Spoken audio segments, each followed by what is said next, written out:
नमस्कार, आप देख रहे हैं 4 PM। मैं हूं आपके साथ सिमरन। इस बुलेटिन में हम बात करेंगे देश और दुनिया की तमाम बड़ी खबरों की, लेकिन उससे पहले एक नजर आज की मुख्य सुर्खियों पर।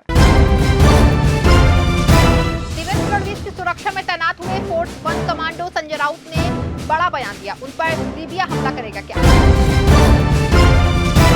बटोगे तो बर्बाद हो जाओगे बयान पर संजय राउत ने किया पलटवार। बीजेपी खत्म करेगी संविधान। वायनाड में राहुल गांधी ने किया प्रियंका गांधी के लिए प्रचार। जनता से प्रियंका के लिए मांगा समर्थन, कहा वो आपकी मां, बहन और बेटी जैसी होगी। टीडीपी ने बीजेपी के खिलाफ खोला मोर्चा। सीएम चंद्रबाबू नायडू का बड़ा बयान, कहा हम वक्फ संशोधन बिल नहीं लाने देंगे। टीडीपी ने बीजेपी के खिलाफ खोला मोर्चा। महाराष्ट्र विधानसभा चुनाव को लेकर बीजेपी की बढ़ी मुश्किलें। बीजेपी के पूर्व एमपी गोपाल शेट्टी का बड़ा बयान, कहा पार्टी के कुछ लोग ही पहुंचा रहे हैं नुकसान। केंद्रीय सुरक्षा एजेंसियों के अलर्ट के बाद महाराष्ट्र के पूर्व मुख्यमंत्री देवेंद्र फडणवीस की सुरक्षा बढ़ा दी गई है। उनकी सुरक्षा में तैनात फोर्स 1 के 12 जवान किए गए हैं। उनकी सुरक्षा बढ़ाने को लेकर संजय राउत ने तंज कसा है और पूछा है कि क्या उन पर लीबिया हमला करने वाला है। महाराष्ट्र में विधानसभा चुनाव से पहले राज्य के डिप्टी सीएम देवेंद्र फडणवीस की सुरक्षा को बढ़ाया गया है। इसको लेकर के उद्धव ठाकरे गुट की शिवसेना के नेता संजय राउत ने देवेंद्र फडणवीस पर निशाना साधा। संजय राउत ने कहा कि देवेंद्र फडणवीस इस राज्य के गृह मंत्री भी हैं और वो अचानक अपनी सुरक्षा व्यवस्था खुद ही बढ़ा रहे हैं। गृह मंत्री दूसरों को सुरक्षा देता है, लेकिन वो ये गृह मंत्री हैं जो अपनी सुरक्षा बढ़ा लेते हैं। बता दें कि संजय राउत ने कहा कि हमने देखा उनके घर के बाहर फोर्स और कमांडो खड़े हैं। नागपुर में उनके घर के बाहर 200 कमांडो खड़े हैं। वो जहां जा रहे हैं उनको पूरा घेर लिया जाता है। संजय राउत ने कहा कि ये हमारी चिंता है क्या? हमारे राज्य गृह मंत्री की जान को खतरा है। कांग्रेस नेता सुप्रिया श्रीनेत ने प्रधानमंत्री नरेंद्र मोदी की टिप्पणी पर पलटवार करते हुए कहा कि पिछले 10 साल से इस देश ने सिर्फ जुमले और झूठ ही झेले हैं।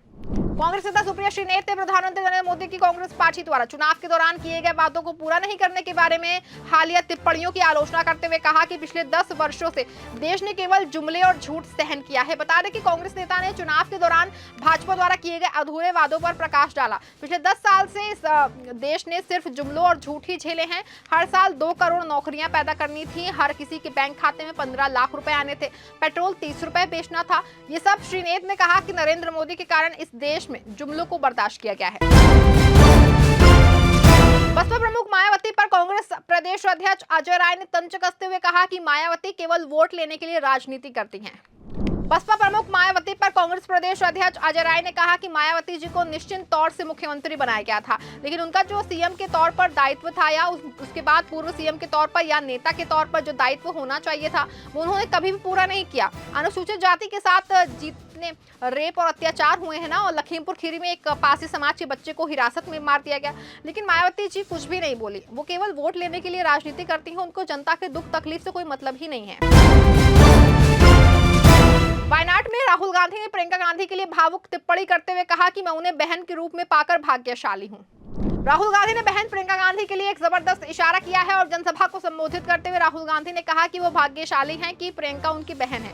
इसके बाद उन्होंने कहा कि वायनाड को मिलने वाली सबसे अच्छी सांसद प्रियंका है। मैं उसे एक बहन के रूप में पाकर भाग्यशाली हूँ। अब आप भी उसे एक बहन के रूप में पाकर भाग्यशाली हैं। वो आपकी बहन की तरह होगी, आपकी माँ की तरह, आपकी बेटी की तरह। इसलिए मुझे पूरा विश्वास है कि राहुल गांधी ने कहा कि अब आपके पास सबसे अच्छा संभावित सांसद है जो आपको मिल सकता है।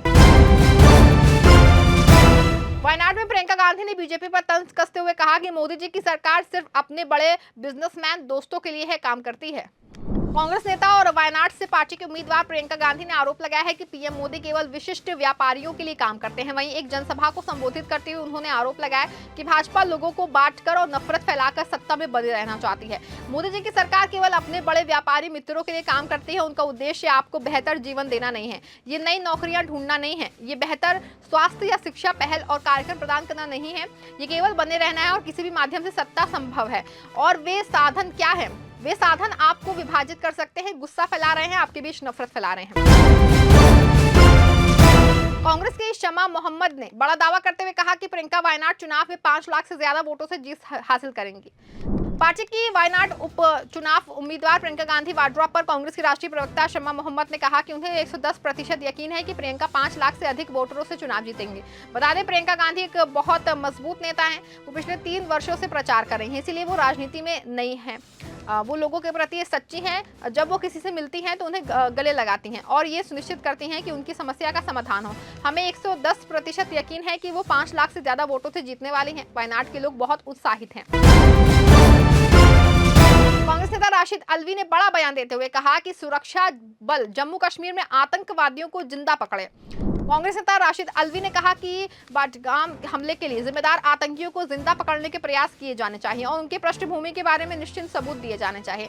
ये लोग हैं, अगर ये लश्कर के लोग हैं तो सबूत होना चाहिए कि ये लश्कर के लोग हैं, क्योंकि सिर्फ ये कहना कि आतंकवादी थे और लश्कर के थे, मारे गए हैं और उन्हें जिंदा पकड़ने के प्रयास नहीं किए जाने चाहिए। अल्वी ने आगे कहा कि कश्मीर में आतंकवाद बढ़ रहा है, कश्मीर में आतंकवाद बढ़ रहा है। फारूक अब्दुल्ला ने सही कहा है कि उन्हें गिरफ्तार करने के प्रयास किए जाने चाहिए और उचित जांच की जानी चाहिए। इससे पहले शनिवार को नेशनल कॉन्फ्रेंस प्रमुख फारूक अब्दुल्ला ने बडगाम आतंकी हमले की जांच की मांग की और कहा कि उन्हें संदेह है कि क्या ये उन लोगों ने किया है जो जम्मू कश्मीर में सरकार को स्थिर करने की कोशिश कर रहे थे।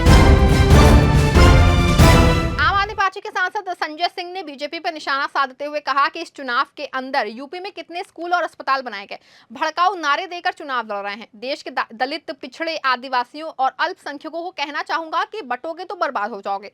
बीजेपी बाबा साहेब का आरक्षण खत्म करेगी और संविधान खत्म करेगी।